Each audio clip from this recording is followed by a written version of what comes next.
Vispār visiem māksliniekiem un vispār cilvēkiem es ieteiktu nebaidīties būt tādi, kādi mēs esam. Tas ir pats svarīgākais, ka nekļūst par tādu riktīgo zvaigzni, neslīmot ar to slimību. Mums ir jāsaprot, ka tas nav tikai par dziedāšanu. Tas ir par personību, tas ir par tēlu, un tas ir tā kā par raksturu un par dziedāšanu. Sveiciens visiem mūsu klausītājiem un skatītājiem. Mans vārds ir Alfs Kalniņš, un šī raidieraksta Lauznis ceļš kultūrā jau 6. epizode, kur mēs ar dažādu kultūras jomu pārstāvjiem runājam par viņu ceļu visā šajā kultūras pasaulē. Un šajā epizodē pie mums viesos ir Olga Palušina, plašāk zināties ar skatuves vārdu Palū. Un jā, tu esi piedalījusies pašmaiņu šovā X Faktors, arī Lietuvas balsīs. Sveika, Olga! Čau! Esmu šova karaliene. Rīktīgi. Par šoviem cerams mēs paspēsim parunāt, arī pieskarties. Bet sākot mūsu sarunu, es vēlos tev pajautāt, kas ir tā pēdējā lieta, ko tu esi izdarījusi, ko tu esi pacīnījusies, kāds izaicinājums un tev ir gandarījums par to? Vispār visiem māksliniekiem un vispār cilvēkiem es ieteiktu nebaidīties būt tādi, kādi mēs esam. Un tas bija mans tāds atklājums 30+ gadu vecumā, jo pirms tam es mēģināju kaut ko no sevis telot. Un arī runājot par visiem raidījumiem, es pati zinu, ka es mēģināju iekļauties kaut kādos rāmīšos, un tagad ir pienācis tas brīdis, tad challenge, parādīt sevi tāda, kāda es esmu, un īstenībā tas nebija no vieglākajiem, un tāpēc man tas ir, tā kā tāds, wow, īstenībā es varu parādīt sevi tāda, kāda es esmu, un cilvēkiem nenobiedēšu cilvēkus, un būs labi, un cilvēkiem patiks, un tas bija tāds mans wow moments. Varbūt ir vēl kāds, kas nezin to, bet ikdienā tu arī strādā kā zobārs, tā kā varbūt var pastāstīt, kā tas ir būt tā varētu teikt, ka zobārstniecība, protams, un ārsta vispār profesija tāds rūpīgs darbs, kur ir tiešām tādu koncentrēšanos jāpiet tam visam. Tad ir mūzikas radīšana, viss tas tāds radošais, kā tas Kā to kopā visu var apvienot? Zini, cilvēki parasti netic, ka es esmu labs ārsts, jo es labi dziedu. Un visiem šķiet, ka es daru vai nu vienu lietu ļoti labi, vai nu kaut kādu citu.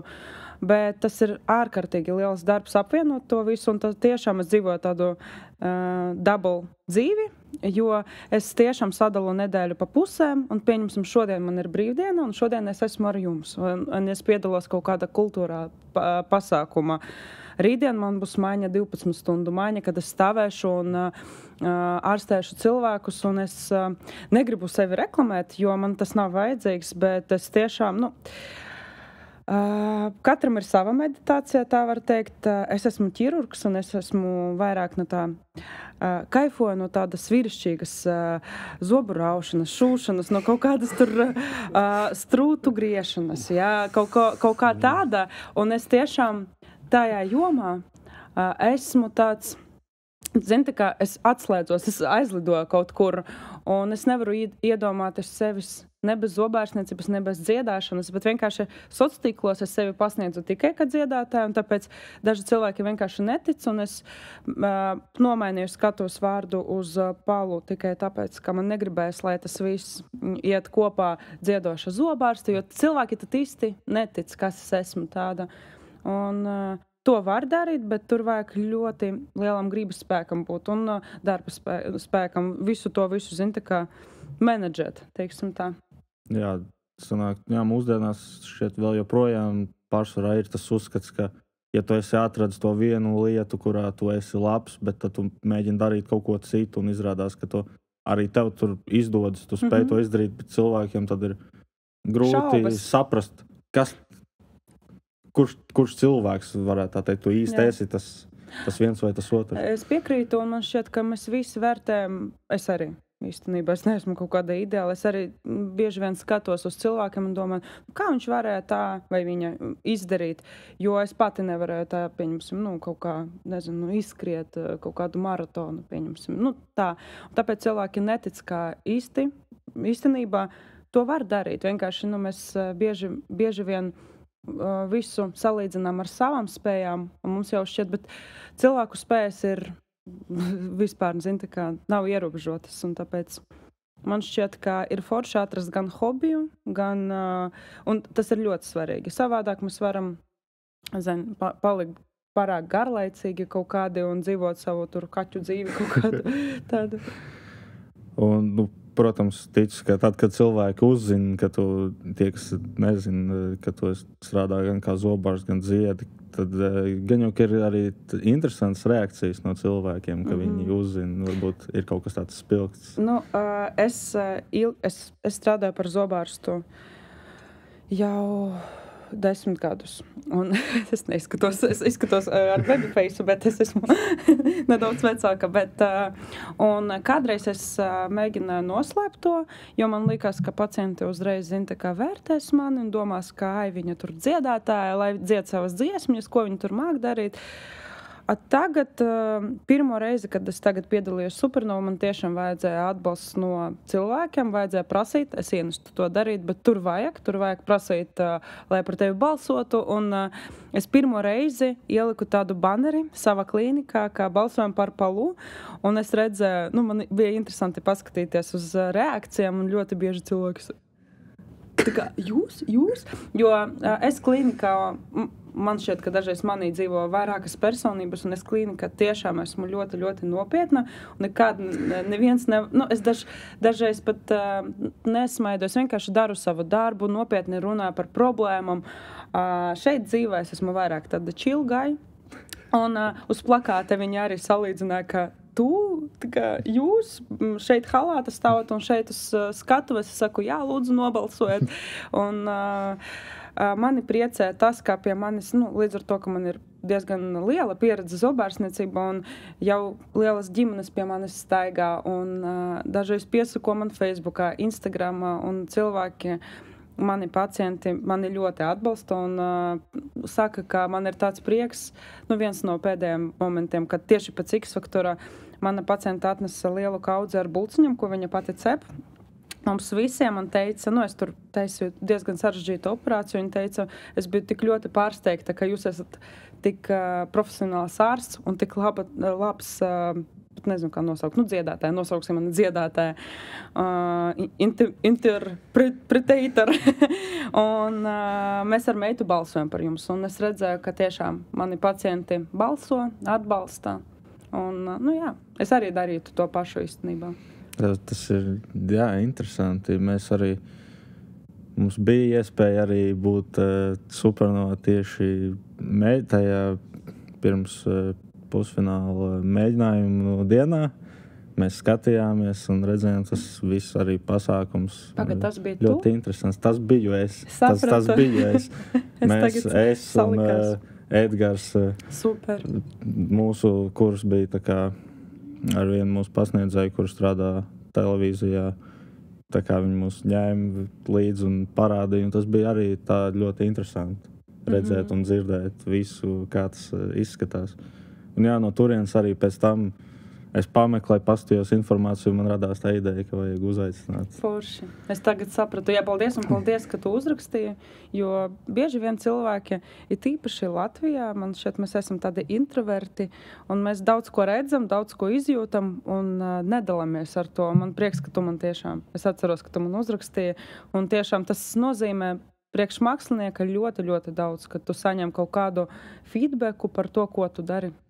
Jā, es tieši pats arī savā, neesmu jau necik vecs, bet es esmu paspējis mēģināt arī pats būt tajā, tā saucamajā artistu lomā.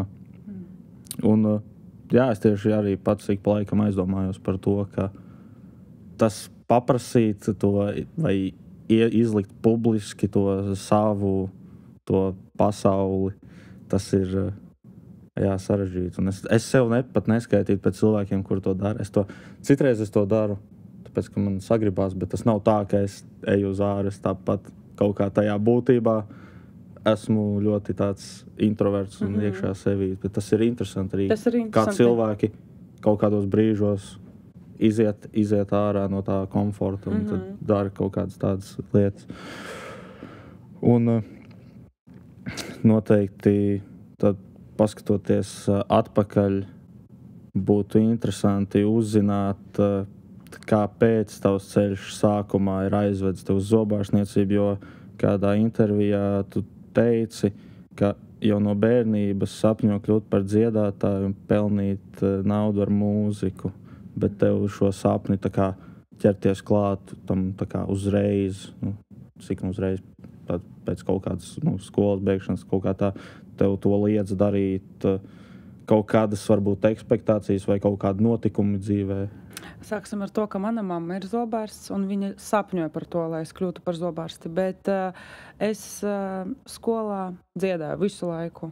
Un, jā, es mācījos, jā, es pabeidzu skolu un es iestāju zobārstniecībā. Un tas bija tāds, tā kā, wow, tā kā viņa it kā visu laiku dziedāja, un es zināju, kaut kur turēju sev tur savā galvā, ka noteikti savā dzīvē man gribētos turpināt dziedāt. Un tad, kad es pabeidzu augstskolu, es sapratu, ka man ļoti patīk mans darbs, man ļoti patīk darbs ar cilvēkiem, un es jūtos ļoti gandarīta, kad es palīdzu cilvēkiem, un es zinu, ka kaut ko tu dari pareizi šajā dzīvē. Un tad man atklājas tā kā realitāte ar visām kulturālajām lietām, ka tas nemaz nav tik vienkārši, ka tas viss, pieņemsim, mūziķiem ir īpaši, pieņemsim, jā, es gribu pelnīt ar to naudu, tas nav nemaz tik vienkārši, tu pats zini, un otrais moments, man, pieņemsim, ka dziedātāji jāuzstajās korporatīvas, kuras, pieņemsim, dažreiz nevēlos, bet man vajag tā nauda, zini. Un es esmu priecīga par to, ka man tagad ir tas dzīves posms, kad es varu piekrist lietām, kur es vēlos būt pati, un teikt nē kaut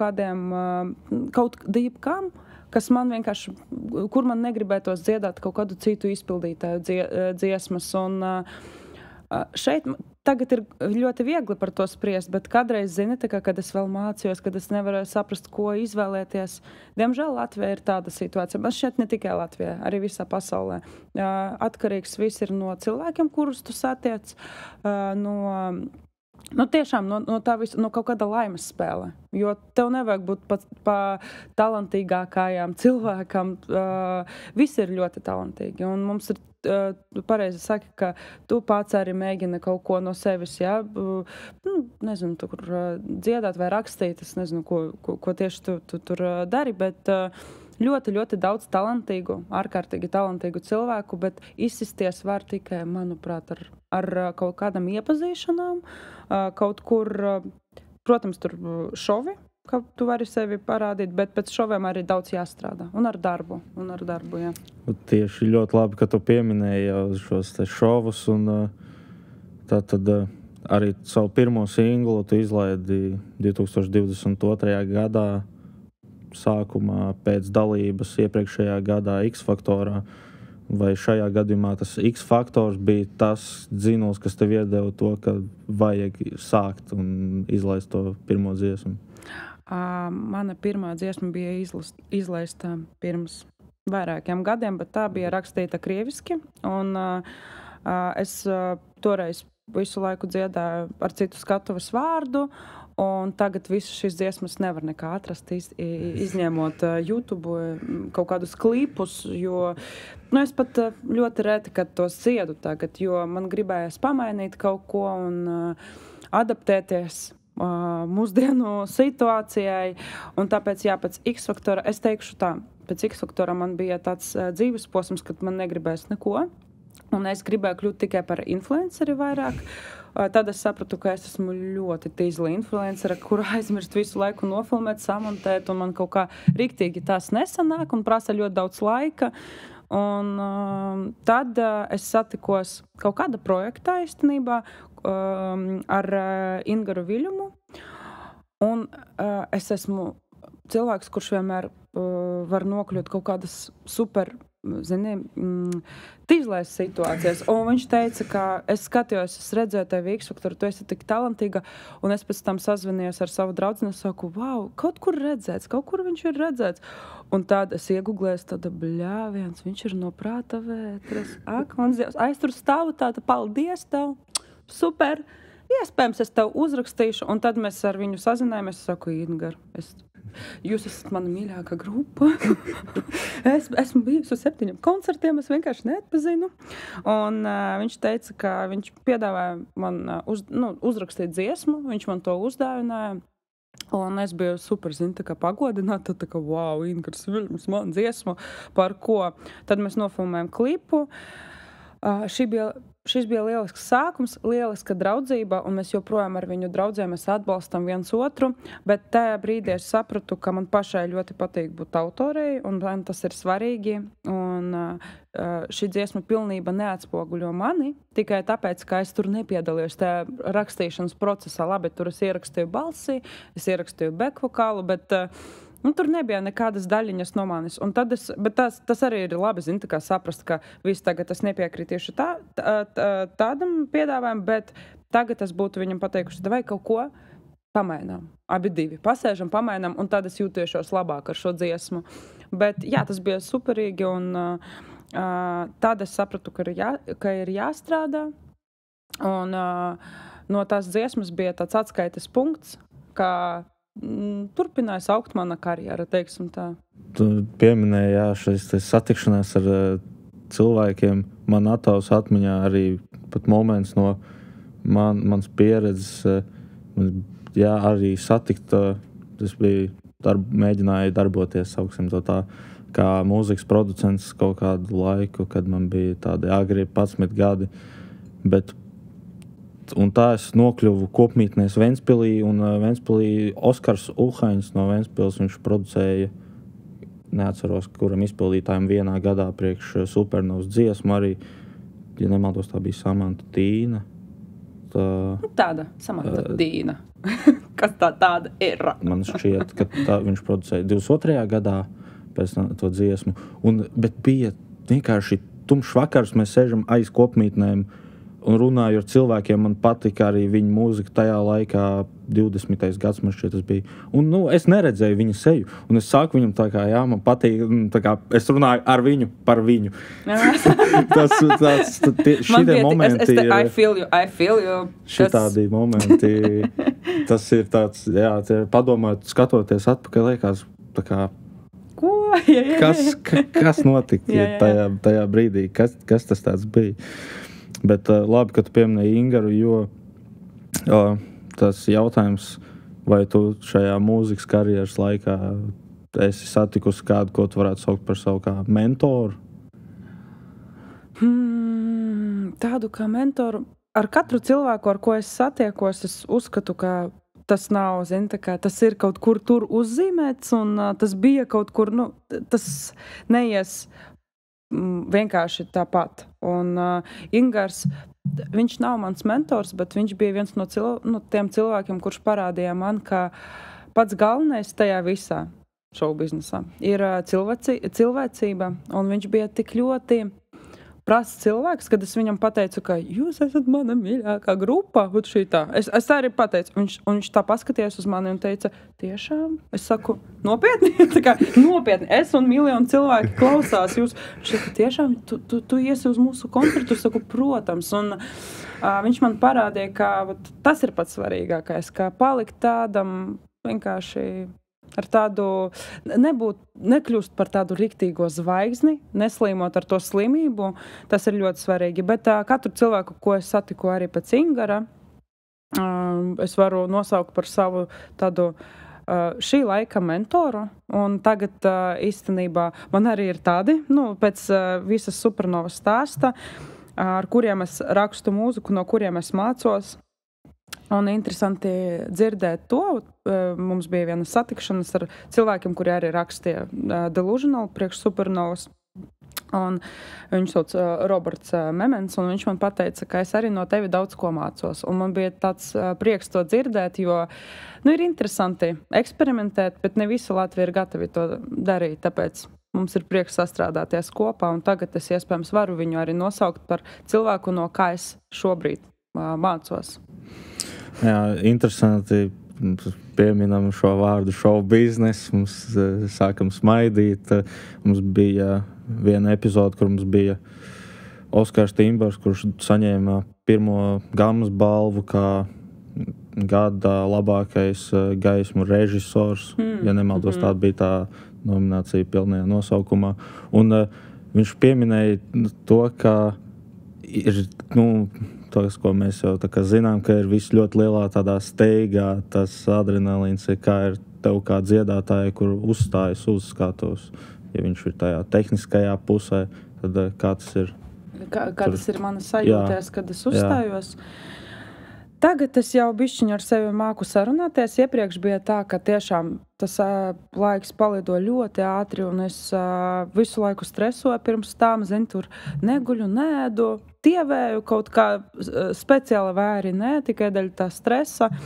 Tad hop, uzstāšanas, un tad tu pēc tam skaties bildes tā, kā es tur sajūtos vispār? Tagad Supernova, es jau ļoti ilgi sadarbojos ar psihologu, un man šķiet, ka tas bija vislabākais un joprojām ir vislabākais ieguldījums mana mentālajā veselība, lai saprastu sevi. Un man bija svarīgi saprast, kā izbaudīt šo brīdi uz skatuves, lai nebūtu tāds adrenalīns, lai viņš būtu veselīgs.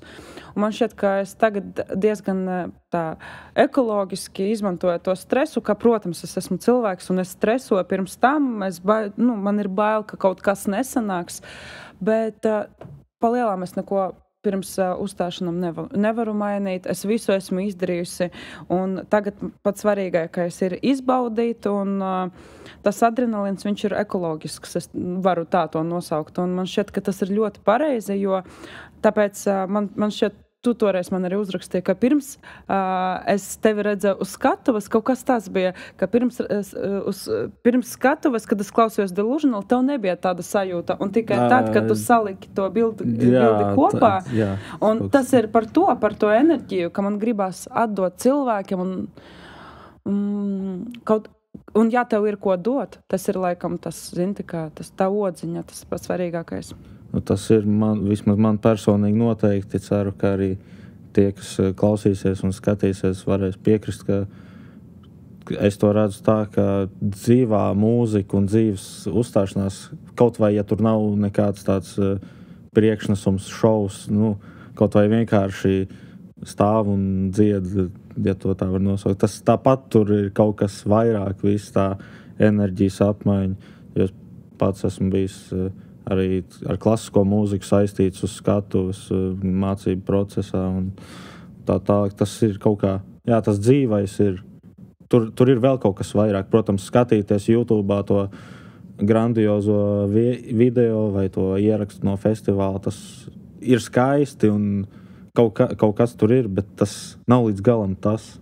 Vai arī varbūt otrādi. Man arī tā bija. Es ļoti bieži kādreiz ceļoju pa festivāliem, un es skatos, mans mīļākais tur mākslinieks, viņš uzstājas tik, ja es varētu lamāties, ka viņam būtu pilnīgi uz visiem, viņam galvenais atstrādāt, un man šķiet, ka tas arī ir ļoti interesanti paskatīties un mainīt savu viedokli par to visu. Tā, jā. Jā, mēdz gadīties tādas reizes, kad ir tas. Tu kā gaidi kaut ko, ka būs tā kā vēl labāk nekā tu esi redzējis tajā video, bet tu aizēji un tev tomēr saprot. Varbūt tomēr šis nav tas īstais, ko vajag vai ko gribās. Vai arī cilvēkam ir kaut kāds dzīves posms, kurā, viņš ir vienkārši. Mēs taču nezinām daudz ko, jo cilvēki ir īpaši tie mākslinieki parakstā kontraktus, kaut kādus labelus, un viņam vienkārši tas jādara, un mums jau šķiet, cik forši mēs viņu redzam, es gribu ar viņu nofčēties, vai viņš tur ir depresija. Jā, un zinām arī, līdz kam tas mēdz novest. Yep. Jā. Netflixā, I Am Tim. Aviči. Jā. Es gan pats neesmu redzējis, bet es esmu skatījies, ko cilvēks saka arī par to filmu, un pašam viss tā tā mūzika, un no tādas stila mūzikas arī sākās mana mīlestība pret to. Tāpēc, jā, tas ir interesanti, līdz kam show biznes aiziet mūsdienās. Un, jā, parunājot vēl par šoviem, kā tas ir piedalīties šovā, kā tu to uztver? Tas ir tā kā ļoti liels pacēlums, vai tas ir tā, ka mums tur ir šito mēnesi, ir tā kā kārtīgi jāstrādā, tur nav tas prieks kaut kāds uzreiz, vai tomēr ir tāds? Priekš manis tas ir instruments, lai iegūtu savu auditoriju, un tas ir viens no instrumentiem, kā to var izdarīt ātrāk, bet tad ir jāsaprot, ka nākamais posms pēc šova ir nevis tur nokrist depresija, ka visi atseko tev, bet turpināt strādāt, bet tas ir tiešām ļoti labs instruments. Diemžēl es redzu ļoti daudzus savus komandas biedrus, teiksim tā, šovu komandas biedrus, kuri neizmanto to, kuri domā, ka vienkārši uzstāties tur, nozīmē to, ka tev pēc tam zvanīs, ka tev pēc tam tur visi prasīs kaut kādus nenormālākos kontraktus. Tā nav. Tā tiešām nav, bet tas ir superīgs instruments priekš manis īstenībā. X-faktora, jā, es ļoti gribēju piedalīties. Tas ir, es teikšu tā, kad es mācījos skolā, es skatījos visu laiku UK edition, un es tur zināju visu. Tas bija tāds mans sapņu šovs, un kad tas parādījās Latvijā, protams, es biju tā uzreiz noskaņojusies, ka es kādreiz iešu. Pirms tam man bija Geto faktors, kur es tā ļoti neveiksmīgi uzstājos, manuprāt, jo es kaut kā baigi kautrīga biju. Tad X-faktors pirmais man nesanāca, otrais gads man sanāca, bet tas bija tiešām mans mērķis tur nokļūt, un es sapratu to taktiku, un ar otro reizi es jau tā diezgan pārliecinoši iekļuvu komandā, es jau zināju iekšā, ka es daru visu, lai būtu tajā šovā. Tad bija Lietuvas balsas, tas bija diezgan negaidīti, bet viens no paziņām vienkārši no Lietuvas, viņš uzrakstīja, ka tagad iet auditions, tu vari tagad pieteikties. Es padomāju, ka pēc vienkārši aizpildīju anketu, un tad man pierakstīja, ka mēs jūs gaidām. Un tur tādas dzīves periodu sakrītības notika, ka man gribēs kaut ko vēl citu darīt. Un tur es, izdziedājos, un es tur parādīju sevi tiešām arī no kaut kādas citas puses, jo es ļoti, ļoti daudz nodarbojos ar dziedāšanu tajā brīdī. Man gribēs parādīt, cik krūti es tagad dziedu, teiksim tā. Un tad bija pauze, un pēc tam, es visu laiku paralēli dejoju dejošanas grupa House of Berries, un meitnes teica, ka mēs piedalīsimies, ir talants. Es saku, forši. Jā, un Alīna trenera, viņa teica, jā, mēs tiksim superfinālā, mums gribētos dziedāt pie tavas dziesmas. Saku, forši. Viņa saka, un tu dziedāsies, tad, man īsti negribēs ir talanta piedalīties. Un tad bija tā, ka viņa tika no auditioniem tālāk uz kaut kādu pusfinālu vai kaut ko tādu, un viņa gribēja uzstāties ar Ivana Dorna dziesmu. Un tā bija krievu valodā, un producenti, es viņu saprotu, pateica, ka mēs negribam visiem izskaidrot, kāpēc, un tāpēc nedrīkst ar to dziesmu izmantot. Viss priekšnesums jau bija gatavs. Un viņas tādas, ko mēs varam darīt, uztaisīsim instrumentālo. Aizsūtīja producentiem, producenti saka, kā baigi garlaicīgi. Un es atceros, es atnācu uz mēģinājumu, es sēžu, es saku, dajo, parasate, un saku rakstīt vienkārši vārdus, un stundas laikā es uzmetu kaut kādus, man vajag dažreiz tādus challenges, es ļoti ātri, es paņēmu Raina dzējoli, es paņēmu kaut kādas savas domas, kaut ko tur pieliku klāt, un es saku, varbūt šādi. Ja jūs gribat, es varu to ierakstīt. Tur vajadzēs bļaut, tur vajadzēs raudāt. Un Alīna tāda paskatās, tad tu to darīsi. Tas būs labi. Es saku, nē, es tur neraudāšu, es skatos. Un es tagad, godīgi varu pateikt, šis bija viens no labākajiem šoviem, jo es neko nemainīju savā dzīvē. Es paralēli visu laiku strādāju. Man nebija tā, ka es ņemu riktīgo pauzi, ka pieņemsim X-faktorā. Es tur nestrādāju, jo man likās, ka tas ir viss, tas ir mans mērķis. Šeit es strādāju, gāju uz mēģinājumiem, pabļāvu uz skatuves, tiku tālāk, un man bija tāds forši. Un tad Supernova. Supernova arī bija mans mērķis. Es 3 gadus mēģināju tikt iekšā. Par to es jau ļoti sen zināju, ka šogad es piedalīšos, jo es katru gadu mēģinu piedalīties tajā. Un, un tur es, manuprāt, tagad atskatoties uz visiem tiem gadiem, es domāju, ka es esmu laimīga, ka es tiku tieši šajā gadā, jo tagad, es saprotu, ka es esmu lepna ar šo dziesmu. Es esmu lepna, kā mēs sevi parādījām. Iepriekšējais dziesmas bija ok, bet, pieņemsim, ar pirmo es netiktu, es domāju, finālā. Kas nozīmē, ka, ir ok, bet vai es būtu pati lepna ar sevi? Nē, īsti. Otrā dziesma, es nezinu, vai to saprastu, tā bija foršā, bet man šķiet, ka iespējams arī netiktu finālā. A šeit, es zini, bet no pašas rakstīšanas momenta es jau zināju, ka mēs tiksim finālā. Būs ļoti labi, mēs paņemsim to priekšnesumu, uzstādīsim šādi un šādi. Tāpēc, bet šovus bija ļoti, tas arī bija tāds experience. Es nezinu, vai es gribu vēl piedalīties šovos, bet, kā redzi, tas ir baigi negaidīti dažreiz. Tu arī pieskāries pa ceļam jau visu mans jautājums arī par to dejošanu, House of Berries. Kā tas ir apvienot to, piedalīties tajos eksplozīvajos priekšnesumos, dejot un dziedāt? Un dziedāt? Tagad tas, tas nav viegli, tas ir treniņš, teiksim. Tas ir sports, un tev jādara viss no sākuma atsevišķi, tad jāsaliek kopā. Un es ilgi meklēju, ar ko var izcelties mūsu industrijā, ko vēl parādīt cilvēkiem, lai viņi tā paskatās, wow, kaut ko šādu es vēl neesmu redzējis.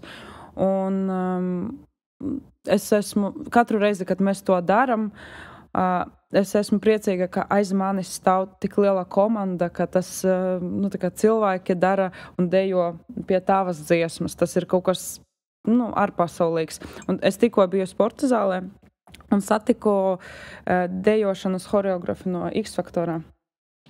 Un viņa saka, Olga, es tevi redzu tikai pa teļuku tagad. Es saku, kā es dejoju? Viņa saka, baigi stilīgas jūs esat, un man šķiet, mēs ar to arī atšķiramies, ar savu stilīgumu. Tādas, zini, kā personas kods kaut kāds sava ziņā. Un iepriekš pie X-Faktora pieminēja, ka otrajā reizē jau tu gāji ar tādu taktiku, vārds taktika. Pie tā es pieturēšos, jo man ir jautājums, kādas,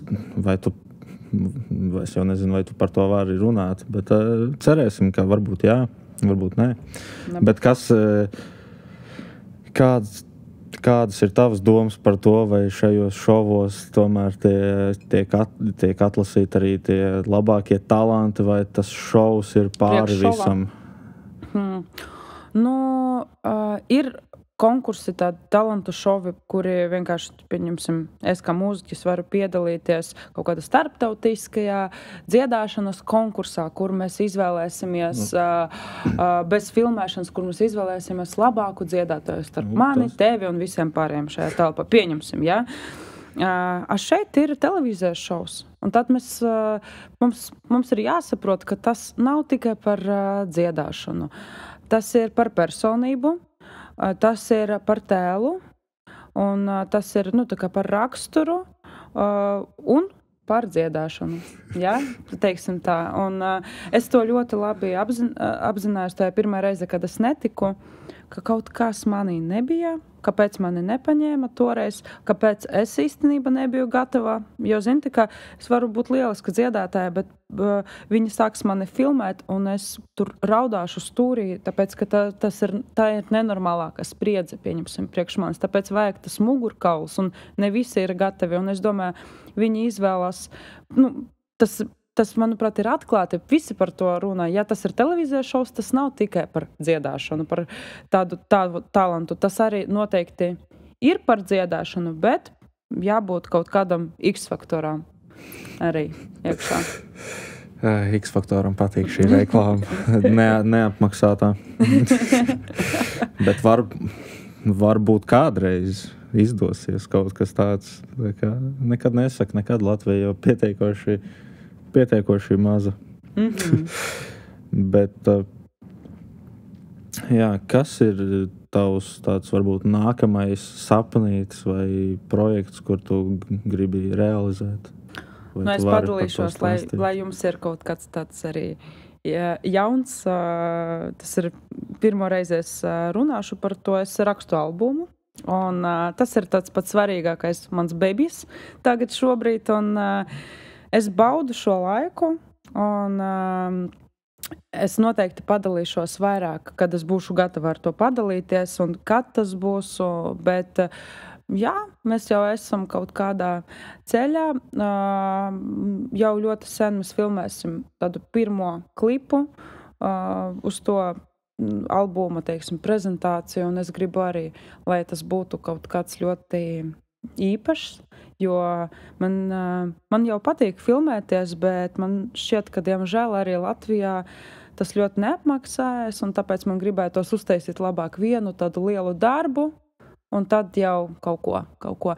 Un jā, tā kā tas ir mans milzīgs plāns, jo es zinu, ka es esmu tam gatava tagad, un tas būs mans pirmais tāds bebis, teiksim tā, un jā.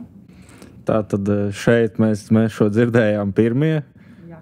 Šī epizode gan iznāks salīdzinoši vēlu, pieļauju, bet tas, ka mēs uzzinām šo pirmie, tas ir tā jūtos pagodināts par to, ka un principā tad es pieļauju, ka tu jau atbildēji uz man tādu noslēdzošo, ka gan jau, ka tas arī ir tas nākošais solīts, ko tu gribi ielikt, tas pirmais albums. Jā, tas ir, jo pirms tam es ļoti ilgi biju tādos meklējumos. Es nevaru atrast īsti savu stilu, kā dziedāt, kādā žanrā, kas patiktu cilvēkiem. Un pateicoties visiem eksperimentiem, mēs kaut kā logiski nonācam pie tā ceļa, pie albuma, pie stilistikas. Un es ļoti ceru, ka mums viss sanāks, jo tas ir tikai arī pagaidām provizoriski. Mēs to darām, bet mēs tikai vēl to visu nepabeidzam, tāpēc man grūti spriest. Bet es sadarbojos ar tik talantīgiem cilvēkiem, ka man šķiet, ka būs kaut kas ļoti interesants, īpašs priekš Latvijas arī. Tā tad, jā, albums kaut kad, nezinām kad. Neviens nezina, kad tas būs gatavs. Tā ir arī tāda interesantā daļa par to radīšanu, to procesu, ka it kā tu pats kaut ko strādā pie kaut kā, bet tad tu pats īsti nezini, kad tas būs gatavs. Mums ir plāni, bet es nevaru pagaidām to skaļi teikt.